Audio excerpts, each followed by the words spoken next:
Hello, fellow traders. 'Tis I, the Rumpled One, coming to you Thursday, March the 24th. The year's 2022. Let's talk trading. Trading Better, Part 14 with Walmal. As always, these videos are for educational purposes only. Your results may differ from mine and from Walmal. Walmal, something happened this week that doesn't usually happen to you or so tell the boys and girls and non-binary traders out there what happened. Well, I had a losing day, but I didn't just have a losing day. I hit my limit for how much I'm willing to lose for the day. I have a limit where I'm not willing to lose more than 3% of my account on any particular day, and if I do, I immediately turn off the machine, walk away, go outside if it's nice out, play with nature or something, just whatever. Just go and do that and just say, hey, bad days happen. It doesn't happen that often, but I hit my trading limit of how much I'm willing to lose. And, so what did I do? I did exactly that. I turned off the machine, walked away, thought about what I did, came back later in the afternoon, looked at all my trades, just tried to determine, hey, what happened there? Why did I have such a bad day? And I was joking, you were joking with me, and I was joking back that maybe we ought to title this video "Bouncing Back," because what do you do in a situation like that? It's sort of like, you get into a prize fight and you get knocked down to the carpet. Do you get up, or do you just concede and walk away and call it a day, call it a match, call it a loss, call it a career changer? And in this world, we can't do that. And that's why we put those limits out there, right? We put those limits and say to protect your account, and that's why I walked away. You just have to go and do that, and just walk away and say, okay, that was a big chunk of my account that just went away, and it happens. You can't get upset. In fact, I think I even said to you on the phone that day after it happened. I hit my point, and I'm disappointed, but I'm not like distraught or anything, because you have rules like that, and you put the rules in place like that to go and save yourself, because there are going to be days like that, because there are going to be days that you're going to make mistakes, you're not thinking clearly. There are going to be days where the market, just doesn't do what it normally does. It operates outside the realm of normalcy, and you just got to go and have protections out there. So that was, I think, talking about, this idea of bouncing back, that's the first step. You can't bounce back if you got nothing to bounce back with. And so you got to have limits out there to make sure that you've got the ability to bounce back. And that's the most important thing. I've said I don't know how many times, number one rule in trading is preserve capital. Well, that's my rule, to go and preserve capital. Make sure that you have the ability to go and trade the next day. Yeah. So You said that at the end of the day, after your walk in nature, you came back, you looked at the charts. What did you see when and what were you looking for when you looked at the charts? I was looking to see if the number one thing that I was looking for was, did I break any rules? Was I breaking any of my rules? Because, I'm one of those people where, there are two ways of thinking through life, right? Those who go and blame others for things when they happen can go bad, and those who go and internalize it and look at themselves and look introspectively to see, what I could have done better. And I think it's really a combination of both. But blaming others in trading is the market just goes against you, and it just happens. Or introspectively looking at yourself, what did I do wrong? Because there's always room for improvement. So I sat there that afternoon. I sat down and looked at all my trades. I put the Sonic, trade thing up on the screen, and I looked at every one of my trades and looked at it and said, hey, why did I enter here? Does it make sense to enter here? Not just from a look back point of view, but also from a perspective in the time when I took the trade. Was that a good trade to take? Also, did I exit out properly? Did I make any mistakes exiting out? And when I went through that, I found some things that I could have done better. There was, at one point in time, I should have known, hey, this trade is going to go against me. And not only is it going to go against me, but it's going to go against me big time. And it's time to get out here. And I would have gone and limited the amount of losses I would have taken on one particular trade. The other trades, it was just market. It was just what the market did. And I can't control. There are things I can control, and there are things I can't control. I can't control whether the market goes up or the market goes down. What I can control is what I do in reaction to the market going up or going down. And so the losses I took because the market went in the opposite direction than I thought it was going to go, I can't do anything about that. I made my best bet based on the information I had, and there was nothing wrong with the bets. It was just the market didn't do what the market normally does in that situation. Okay, oh well, take a loss, or as the young people say today, take the L and move on, Yeah. And but the one trade where I was messed up, okay, I had to think about that for a little bit. Is it, why did I do it? And that's when you do some soul searching. Why did I do it? Was it because of greed? Was it because of pride? Was it because I'm not going to take this loss? Or was it just because you just got caught up in the moment, the emotional thing, and you got to go and figure that out. And some people put rules in place. Others, like myself, will just sit there and say, I need to be careful about that in the future. So when you came back and started trading the next day, was anything different? Well, the next thing I did was I had to go. The next step I had to do was basically, empty my mind of all negative thoughts, as some people would say. I went into the day basically thinking, hey, stuff happens. You take a loss, you have to look at it. You're gonna lose. From time to time, you're going to lose. You're going to have a bad day. You're going to have that's just a normal part of trading.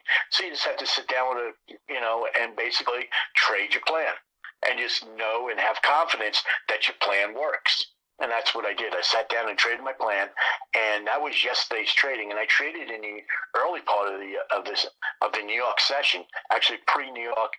/ first hour or so of New York, and I had a pretty good day. I made my goal for the day, but the funny thing was that some of the craziness that I'd seen on the day before that got me caught up and whipsawed, I started seeing again. And you know what I did? I put the mouse away. So I couldn't click. No more clicking, because that's what got me in trouble the day before when I took the losses. And because I started seeing some of the crazy market movements that I was seeing the day before that got me caught up and it caused myself some losses. That's the second part of bouncing back, is going and learning from your mistakes, and just going and doing it and just playing along with it and just going and do what you need to do. Move forward, trade your plan, because if you don't trade your plan, you're going to fail, at least I am. And so how about today? And today I had a great day. I made 3 times my goal for the day. So I've more than made up my losses from the other day.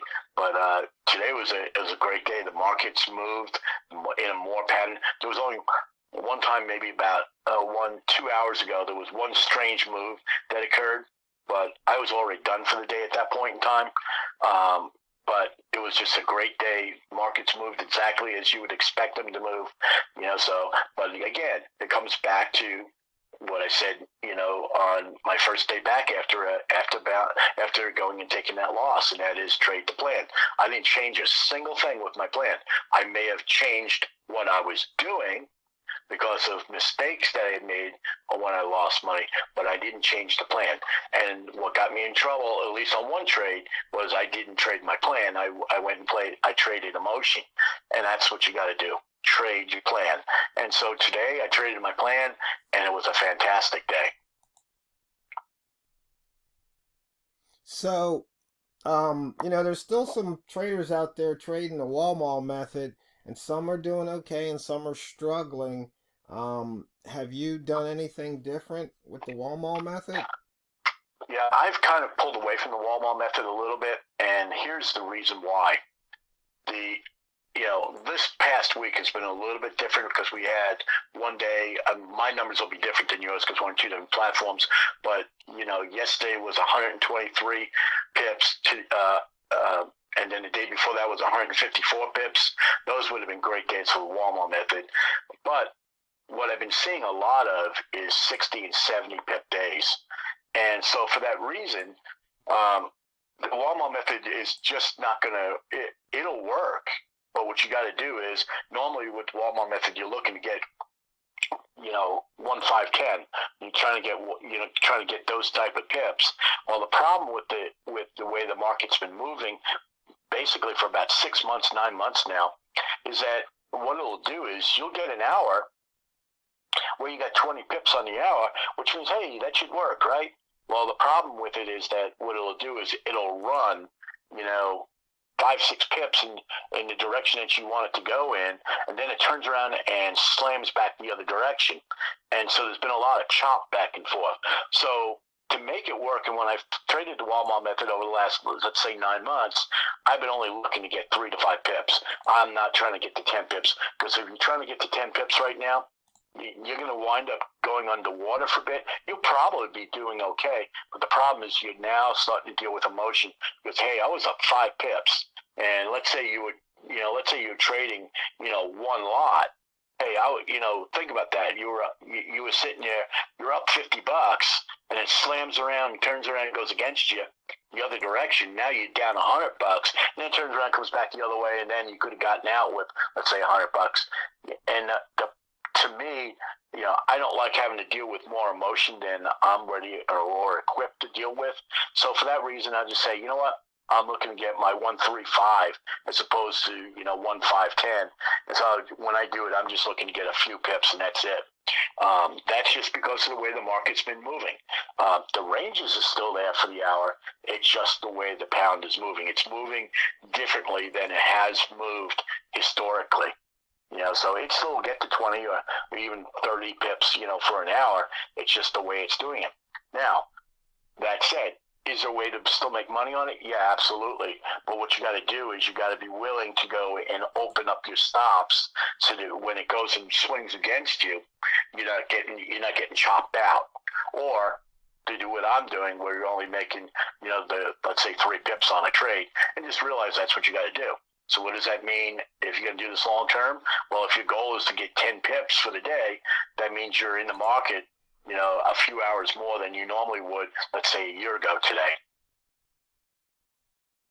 Yeah, I was just flashing through the charts and showing those ranges for the day, as you had mentioned.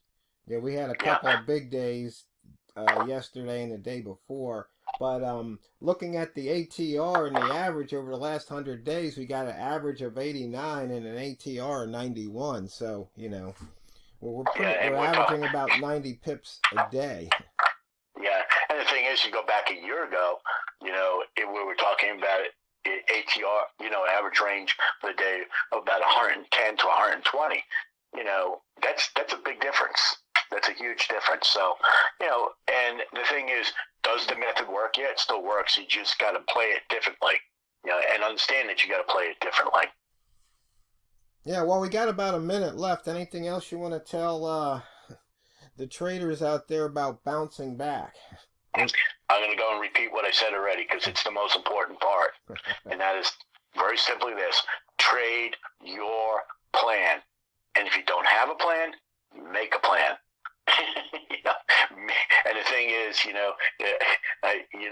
most of the listeners know that I love baseball and you used to love playing baseball. Well, here's the thing to go and do.